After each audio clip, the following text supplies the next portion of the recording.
याला वाहिलेला हा दिवस आहे. म्हणजे हजारो काळापासून आपल्या इथं जे काही राजशाही होती त्या राजशाही व्यवस्थेचा अंत करून आपण एक मॉडर्न डेमोक्रेटिक सिस्टीम त्या ठिकाणी स्वीकारली. आणि ही स्वीकारत असताना जे काही लिखित कायदा म्हणजे कायद्याचं राज्य जे त्या ठिकाणी स्थापित केलं आपल्या इथं, म्हणजे कुठलाही व्यक्ती हा कायद्यापेक्षा श्रेष्ठ नाहीये आणि कायदा तर व्यक्ती अशा पद्धतीची जी व्यवस्था आपण स्वीकारली. तर आजचा हा जो काही संविधान दिन आहे म्हणजे जगातली सगळ्यात मोठी लोकशाही म्हणून आपल्या भारताकडे पाहिलं जातं. आज जवळजवळ 75 वर्ष पूर्ण आपल्या लोकशाहीला झालेली आहेत आणि आतापर्यंत जी काही सरकार या ठिकाणी आलेली आहेत ती सर्व कॉन्स्टिट्यूशनच्या माध्यमातून आलेली आहेत. म्हणजे आपल्या भारताचं सगळ्यात मोठं वैशिष्ट्य काय आहे लोकशाहीचं, तर आजपर्यंत इतर कधीही लष्करशाही आलेली नाही.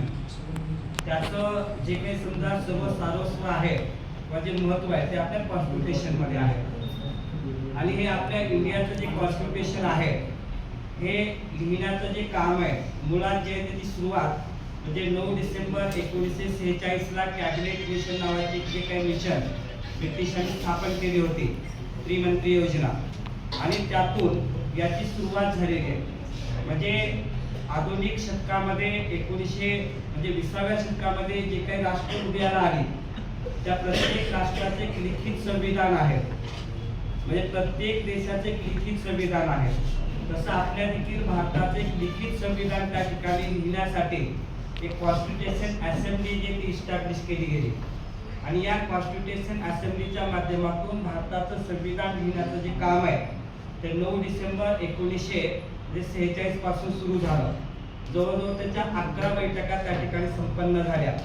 आणि त्यातील हे संविधान सभेतील एक महत्वाची समिती होती ज्याला आपण ड्राफ्टिंग कमिटी असं म्हणतो. आणि ही जी काही ड्राफ्टिंग कमिटी मसुदा समिती आहे हिची जी स्थापना आहे म्हणजे 21 एप्रिल 1947 ला डॉक्टर बाबासाहेब आंबेडकर जे त्यावेळेला आशिया खंडातील अतिशय प्रगल्भ ज्ञानबुद्धी असलेले ज्यांना कायद्याचं इत्थंभूत नॉलेज असलेल्या व्यक्तीच्या हातामध्ये या ड्राफ्टिंग कमिटीची सूत्र त्या ठिकाणी दिली गेली. आणि आपल्या भारताचं संविधान लिहिण्याचं जे काम आहे ते त्यांच्याकडे सोपवलं गेलं. आणि यासाठी स्वतः डॉक्टर बाबासाहेब आंबेडकर आणि जे काही संविधान करते होते म्हणजे जवळजवळ 299 after that independence of the India, म्हणजे ज्यावेळेला पाकिस्तानचे संविधान करते त्याकडून निघून गेले ते जवळजवळ 89 सदस्य जे होते, तर त्यातील सदस्यांनी जो अभ्यास केला म्हणजे जवळजवळ 60 वेगवेगळ्या देशांच्या राज्यघटनेचा अभ्यास केला. आता हा अभ्यास का केला, कारण आपली इथं असं कुठल्याही पद्धतीची संविधान प्रक्रिया नव्हती.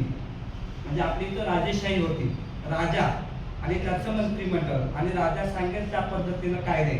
आणि आपल्या इथं त्यावेळेला धर्माचं राज्य होतं म्हणजे धार्मिक ग्रंथ आणि ग्रंथामध्ये ज्या ठिकाणी न्यायनिवाडा प्रशासन लिहिलेले त्याच्या आधारावरती आपल्या इथं प्रशासन चालत होतं. पण म्हणजे 1750 नंतर जी काही औद्योगिक क्रांती झाली, नवीन विचार आले ज्याच्यामध्ये स्वातंत्र्य, समता, बंधुता आणि न्याय या गोष्टी ज्या आहेत म्हणजे आज आपण जे उपभोगतो आहोत ते म्हणजे बिफोर दॅट 1947 त्यावेळेला हे असं कुठेही स्वातंत्र्य नव्हतं. नाही तुमचं व्यक्ती स्वातंत्र्य नव्हतं, भाषण स्वातंत्र्य नव्हतं, व्यवसाय करण्याचं स्वातंत्र्य नव्हतं. जे अशा अनेक गोष्टी येतात की ज्या आपण पारतंत्र्यात होतो आणि त्याच्या बेड्या ज्या आहेत त्या तोडून आपण संविधान त्या ठिकाणी तयार केलं. आणि भारताचं संविधान जे आहे ते लिखाणाचं काम डॉक्टर बाबासाहेब आंबेडकरांनी हातामध्ये घेतलं 1947 ला. आणि 1947 पासून ते संविधान लिहिण्याचं काम सुरू केलं त्यांनी. आणि सुरू करून 26 नोव्हेंबर 1949 ला म्हणजे 26 नोव्हेंबर 1949 ला आपलं संविधान लिहून पूर्ण झालं टोटल. म्हणजे डॉक्टर बाबासाहेब आंबेडकरांनी जो ड्राफ्ट लिहिला आपल्या संविधानाचा त्याच्यावरती 3 वेळा चर्चा केल्या गेल्या, त्यामध्ये सुधारणा घडवून आणल्या गेल्या सगळ्या. आणि अंतिम ड्राफ्ट जो आहे तो त्या ठिकाणी त्या संविधान सभेने स्वीकारला. तो दिवस म्हणजे काय 26 नोव्हेंबर 1949 ला. आणि आपल्या भारताचं संविधान ज्यामध्ये 395 कलम सुरुवातीला 22 भागामध्ये विभागलेलं आणि त्याला 8 परिशिष्ट म्हणजे शेड्यूल्स जोडलेलं असं संविधान त्या ठिकाणी जे डॉक्टर बाबासाहेब आंबेडकरांनी त्या संविधान सभेसोबत अंतिम प्रॉप त्या ठिकाणी मांडला आणि आपलं संविधान लिहून पूर्ण झालं. आणि हाच दिवस आपण संविधान दिन म्हणून त्या ठिकाणी साजरा करतो. आणि तो दिवस म्हणजे कोणता आहे की ड्राफ्टिंग कमिटी म्हणजे सर्व जे काही सदस्य होते आपले कॉन्स्टिट्यूशन असेंब्लीचे त्या सर्वांनी त्याच्यावरती स्वाक्षऱ्या केल्या आणि ते सांगितलं की हे संविधान आम्ही आमच्या भारतीय लोकांना अर्पण करत आहोत. म्हणजे कोणाला अर्पण केलं ते भारताला त्या ठिकाणी त्यांनी ते अर्पण केलं. आणि अशा पद्धतीनं या संविधानाच्या माध्यमातून आपल्या इथं एक modern democratic system parliamentary democratic system जे आहे ते इस्टॅब्लिश झाली. आणि आज जगामध्ये अतिशय सक्षम लोकशाही म्हणून आपल्याकडे जे पाहिलं जातं त्याचं सगळं श्रेय जे आहे ते डॉक्टर बाबासाहेब आंबेडकर आणि जे काही 289 इतर सदस्य होते त्यांनी अतिशय परिकल्पना अभ्यास करून म्हणजे विविधतेने नटलेल्या आपल्या भारतामध्ये म्हणजे ब्रिटिश असं सांगत होते की आम्ही भारत सोडून गेल्यानंतर भारताचे किती तुकडे होतील हे सांगता येत नाही. त्यांचे अनेक इतिहासकार अनेक जे काही महत्त्वाचे नेते त्यांनी सांगितलं होतं.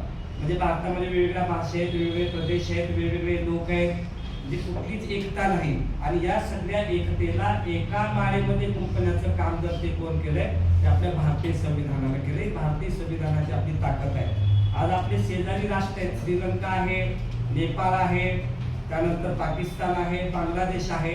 या ठिकाणी प्रत्येक ठिकाणी मोठी आंदोलनं झाली. तिथली सरकारं त्या ठिकाणी तिथल्या जनतेने उद्ध्वस्त केली. मात्र आपल्या इथं तसं का नाही झालं? कारण आपल्या इथं जी काही डेमोक्रेटिक सिस्टीम उभा केलेली आहे ज्यामध्ये स्वातंत्र्य, समता, न्याय आणि बंधुता ही भावना संविधानानं आजपर्यंत प्रत्येक भारतीय व्यक्तीमध्ये काय केलेली आहे ती त्यामध्ये तंबूत भरलेली आहे.